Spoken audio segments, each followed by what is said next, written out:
Writers can be a really weird bunch, but there are three writers in particular whose habits struck me as odd but really interesting.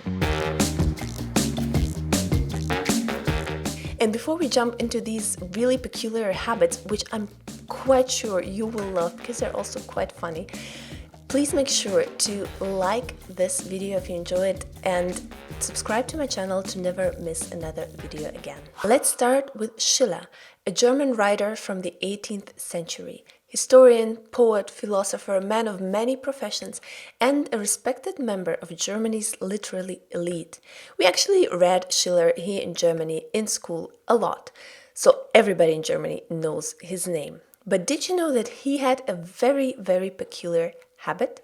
Schiller used the odor of rotting peaches or rotting fruit in general to get inspired. This is such a weird habit, but it speaks volumes about what the creative habit is all about. Was there any magic in this smell of rotting peaches? I feel like Schiller somehow believed it, that this disgusting smell sparked some creativity inside of him. But the truth is, if we look at it scientifically, we realize that it's just a trigger for his brain. Every time he smells this disgusting smell, it triggers something in his brain that tells him, okay, you have to write, you have to be creative. Why is this trigger so powerful? We have neglected the trigger of smell a lot. We focus a lot on the visual or on touch, on what we hear, but smell is something very underlying but so powerful. Do you know that, or can you remember this notion, if you smell something that so reminds you of something from your past, something that evokes emotions, that gives you this mental image of something that you used to know, used to do in your past, like a delicious dish that your mother used to cook, or some cake that your grandma used to bake, and so on. So smells are really powerful. They are really powerful triggers because they are also so specific. The specificity of a trigger plays a huge role in the way you get inspired as a creative. So use smells to get inspired creatively, and you don't have to use rotting fruit or rotting peaches anymore. You can just, for example, use a scented candle or aromatherapy in whatever way you choose to do that, but take some pleasant smell, or maybe an unpleasant smell like Schiller used to do, and connect it to your creativity. Every time you sit down, for example, to write or to be creative, take this scented candle or this diffuser, put some essential oils in there that smell, ideally the same smell every time, and your brain will start to connect to this smell, your creative habit, and thus spark with creativity the moment it smells this thing. Now let's get to Hemingway. Hemingway had a lot of time to write, but he didn't use the whole day. Actually, he started really early in the morning, and after that, he forbid himself. So he stopped like way before lunch, and then he forbid himself to write any longer during the rest of the day. Why did he do it? This is so weird. If we have the time, why not use it for writing? Why not use it to be creative? That's why. In a 1954 interview, Hemingway said, "When you stop, you are as empty and at the same time never empty but filling, as when you have made love to someone you love. Nothing can hurt you, nothing can happen, nothing means anything until the next day when you do it again. It is the wait until the next day that is hard to get through." This peculiar habit takes two principles into consideration. The first one is to wait and thus to keep the passion alive. He kept himself from writing. Actually, sometimes he would even stop in the middle of a sentence and just let it go and keep this passion alive, keep this waiting alive.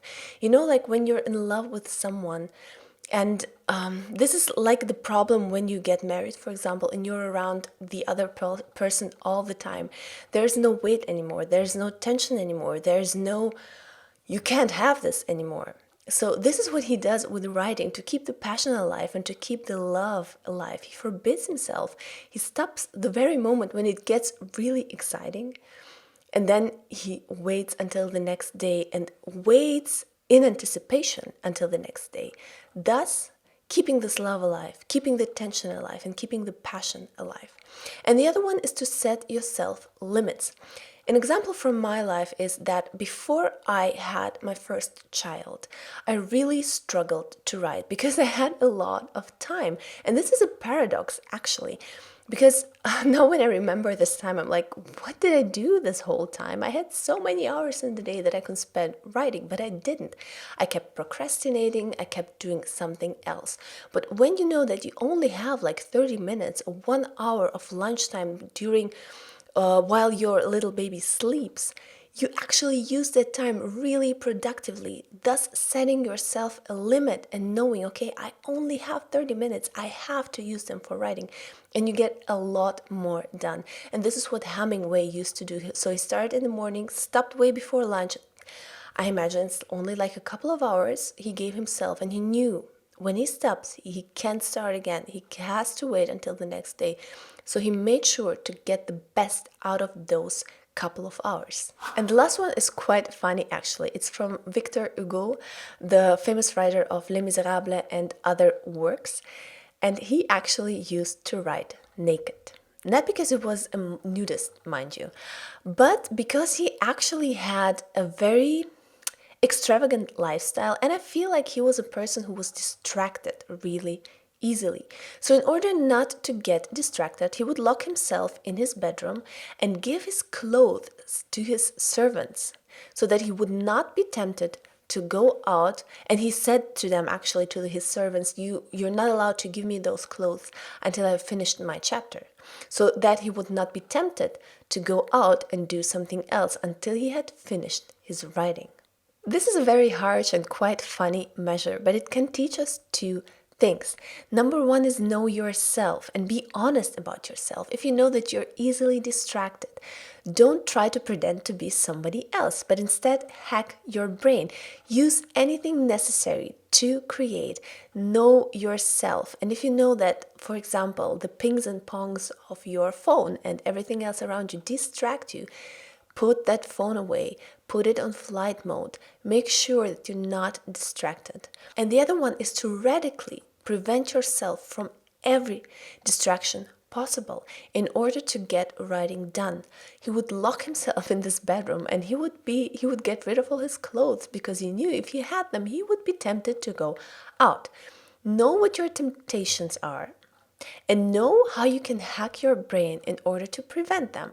And I feel like really the biggest temptations around are now technology, so install apps. Help yourself, help your brain to get into distraction-free mode and get the writing done. You don't have to do it for a whole day. Just give yourself a time limit and say, okay, for 1 hour, for example, I'm offline and I will do my writing. Let people around you, like what he did with his servants, know that you're busy and that they cannot disrupt your creative time. Let them know that until you have finished, and this is what makes you actually accountable to somebody else. You can't go out, you can't leave. Let somebody know, for example, that they ask you, okay, have you finished what you wanted? If not, go back in there and do it. Make yourself accountable like he did with his servants. So be radical about your distraction-free time. And I hope you enjoyed these habits. I really did, and actually took some principles, not that radically, but some of them into my own writing habit, like for example the smell of coffee and a scented candle, like being offline for my writing time, and like small things that will keep my passion alive, limiting my writing time to a certain amount of time and stop right there when I really am on fire and enjoy it. And these principles really help me get along with my creativity, and I hope they help you too. I see you next time.